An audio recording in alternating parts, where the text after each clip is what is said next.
আমরা একটা সরকার এখানে বসিয়েছি, নির্বাচন করেছি এটা বলা যাচ্ছে না, কারণ আমরা কোনো নির্বাচিত সরকার না। এই সরকারকে সাধারণভাবে বিপ্লব পরবর্তী পরিস্থিতি সামাল দেওয়া, বিচার কাজ শুরু করা এবং একটা নির্বাচনের জন্য দায়িত্ববান বলে আমরা মনে করি। এর বাইরে যে চুক্তিগুলি ওনারা এখন করছেন এটা অবশ্যই তাদের এখতিয়ারভুক্ত না বলে আমজনতার দল মনে করে। একটা কথা। আরেকটা কথা হলো যে এটার মধ্যে আপনারাই দেখতে পাচ্ছেন যে একটা লুকোচুরি খেলা হচ্ছে।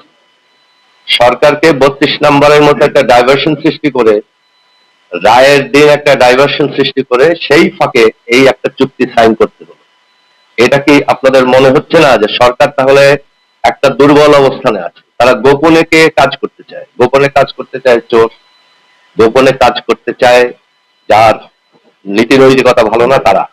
এই সরকার বাংলাদেশের জনগণের সরকার বলে তারাও দাবি করেন, আমরাও স্বীকার করি।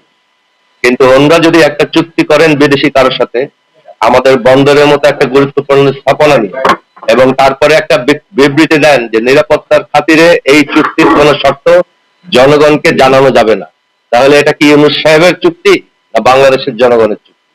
যে জনগণ এই চুক্তি সম্বন্ধে কিছু জানতে পারবে না, সেই জনগণ অবশ্যই ইউনূস সাহেবের এই কর্মকাণ্ডের প্রতি ঘৃণা প্রকাশ করবে। এবং তাকে আমি আবারও দাবি করব অবিলম্বে যে যেই কাজ জনগণকে লুকিয়ে করতে হয় সেটা চুরি, সেটা অনৈতিক কাজ। আপনাকে এই সমস্ত অনৈতিক কাজ করার জন্য এবং বাংলাদেশের জনগণকে সম্পূর্ণ উপেক্ষা করে গোপনে বিদেশিদের সাথে আমাদের বন্দরের মতো গুরুত্বপূর্ণ কয়েকটা স্থাপনা নিয়ে চুক্তি করার কোনো অধিকার জনগণ আপনাদের দেয় নাই।